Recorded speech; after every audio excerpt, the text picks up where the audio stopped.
Bienvenidos a este seminario virtual Conciencia Minera, organizado por el Museo de la Siderurgia y la Minería de Castilla y León. En esta ocasión voy a hablaros de nuevos recursos ligados a la minería del carbón, las tierras raras.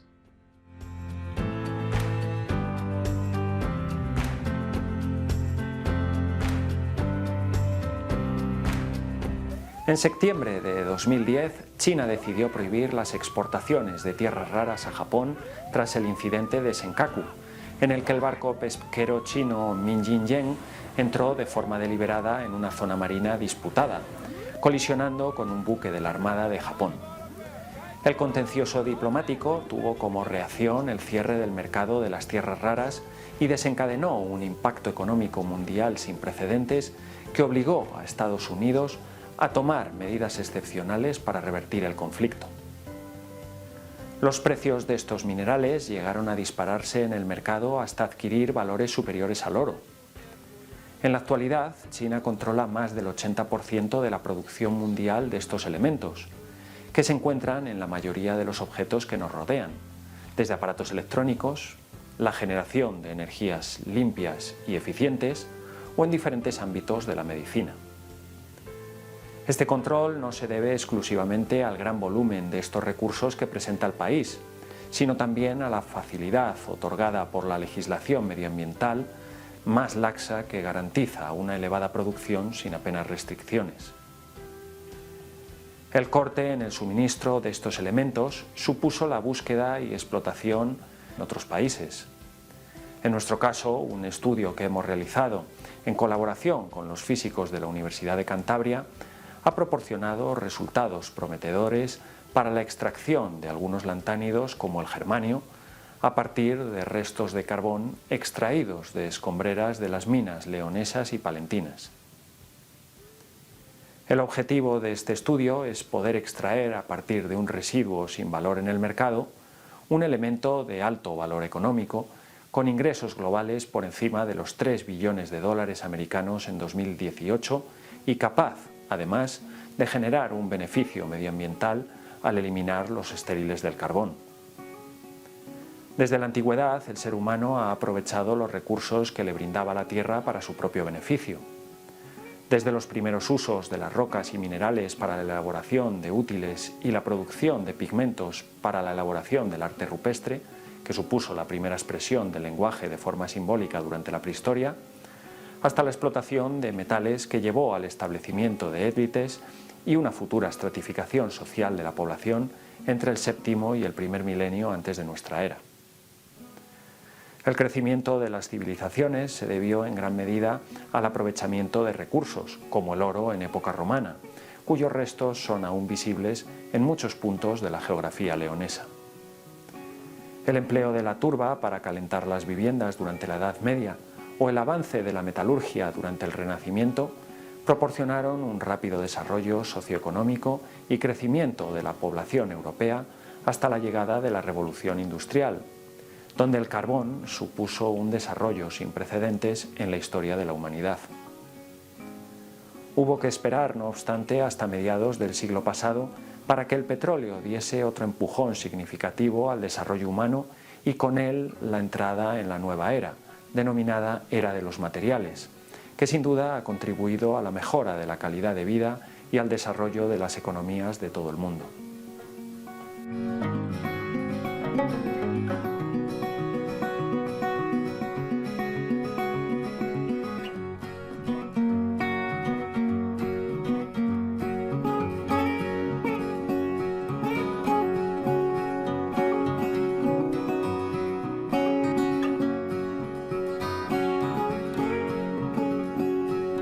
El carbón ha tenido un importante papel en la economía de nuestra región en el último siglo. Ha representado el segundo recurso más importante dentro del mix energético español hasta el 2017. Mientras que la energía nuclear y el petróleo o el gas natural han fluctuado en gran medida durante los últimos 40 años, el carbón se ha mantenido como una de las fuentes de energía de más lento crecimiento en el mundo, con un aumento medio anual del 0,6%. En los últimos años, el cierre progresivo de la minería del carbón en España produjo un gran impacto en las economías locales. Esta situación se refleja de forma excepcional en el norte, que concentra la mayor parte de la actividad minera, alrededor del 58% de la producción nacional total. En esta zona, las economías rurales han sufrido una importante recesión económica que ha provocado una pérdida demográfica irreversible. Por ello, las nuevas perspectivas que implican la evaluación de tecnologías y recursos se han convertido en una estrategia sin precedentes para revocar esta situación. Las regiones carboníferas suelen estar asociadas a los efectos sociales, ambientales y culturales de esta minería. La mayor parte del carbón español es extraído de forma subterránea, reduciendo así el impacto ambiental. Sin embargo, produce un gran volumen de residuos que se acumulan en las escombreras de la mina y que deben de ser restaurados posteriormente tras el cierre de la misma. La restauración de las zonas mineras es una práctica costosa que implica una gran cantidad de recursos. A diferencia del carbón, las tierras raras adquieren un importante valor económico.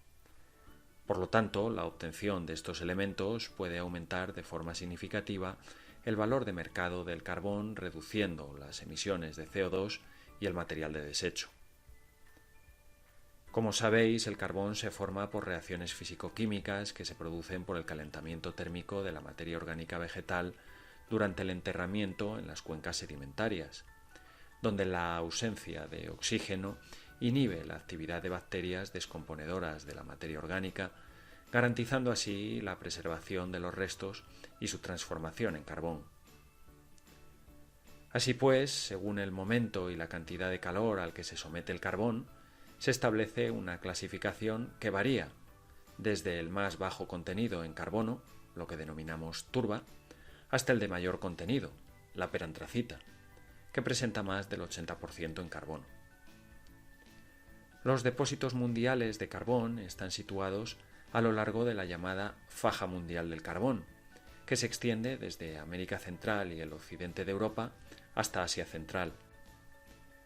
La mayor parte de este carbón se formó durante el periodo geológico denominado Carbonífero, hace unos 310 millones de años. Durante este periodo, grandes zonas continentales estaban cubiertas por densos bosques. Los restos de parte de estos bosques ocupan la parte norte de España a lo largo de más de 500 kilómetros. Esto significa que grandes cantidades de carbón están todavía sin explotar. Para hacernos una idea, las reservas de carbón del norte de España se distribuyen principalmente en las zonas de El Bierzo, con más de 1.000 millones de toneladas, el norte de León, más de 300 millones de toneladas, y la cuenca de Guardo-Barruelo, con más de 500 millones de toneladas. León y Palencia proporcionan el producto de mayor rango. Estos carbones presentan mayor porcentaje de carbono y niveles bajos de volátiles, como la antracita y la perantracita, que pueden representar más de 30 millones de toneladas como recurso probable, lo que supone un potencial para la extracción de tierras raras de forma rentable, limpia y respetuosa con el medio ambiente.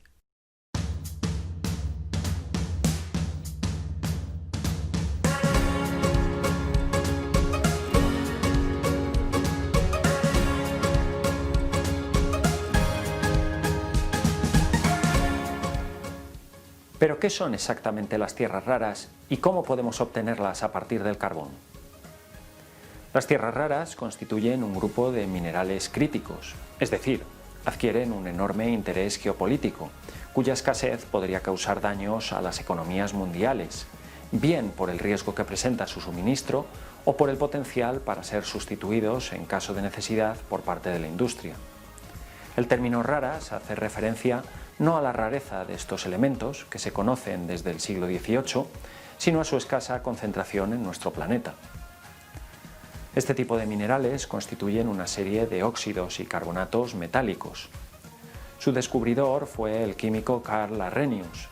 Este químico sueco, durante su estancia investigadora en Vaxholm, visitó la mina de feldespato en el pueblo de Ytterby, donde encontró un mineral oscuro que llamó ytterbita y que envió para su análisis al químico Johan Gadolin en la Universidad de Abo. Esto permitió el descubrimiento de 4 nuevos elementos químicos: el itrio, el terbio, el erbio y el iterbio. Las tierras raras constituyen un grupo de 17 metales, en su mayoría del grupo de los lantánidos de la tabla periódica de los elementos. Los lantánidos son comúnmente divididos en lo que se conoce como tierras raras ligeras, que constituyen todos los elementos entre el lantano y el europio, y tierras raras pesadas, entre el gadolinio y el lutecio.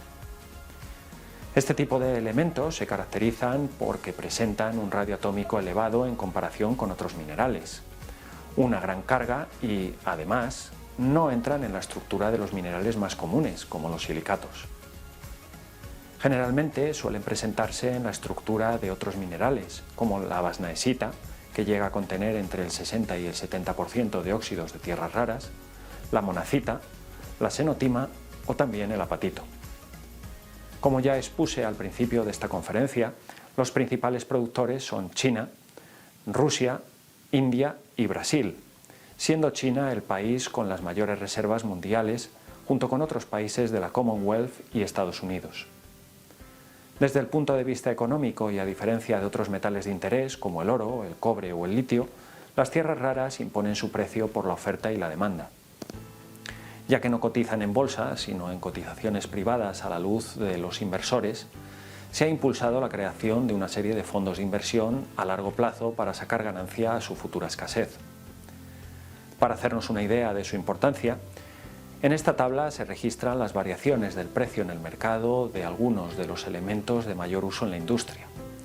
Por ejemplo, el óxido de terbio ha pasado de los más de $300 el kilogramo en 2004 a más de 600 en 2010.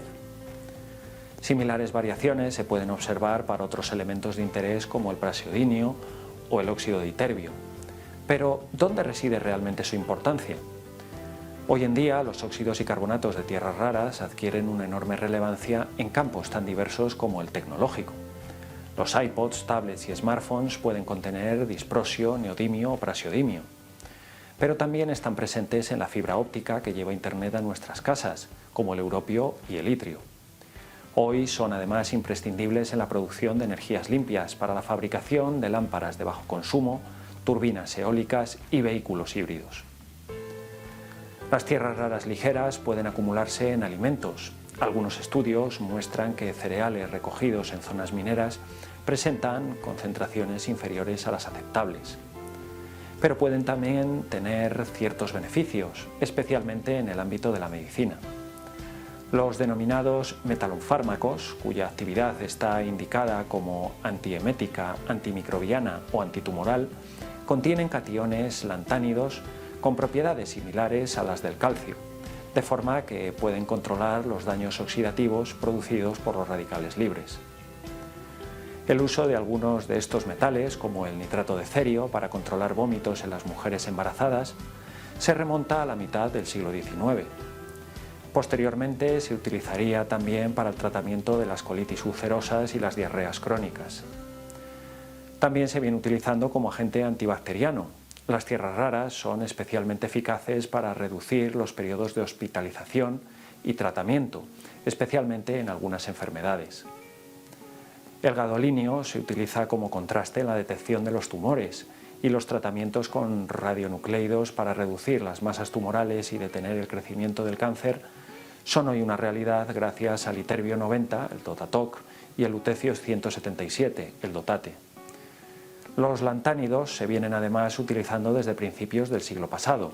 Por ejemplo, el trombodín, que lleva neodimio, se ha sustituido recientemente por la heparina, debido a los efectos secundarios y a su elevado precio.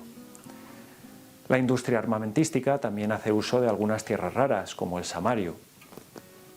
Por lo general, el proceso de síntesis de estos metales a partir del carbón es complejo.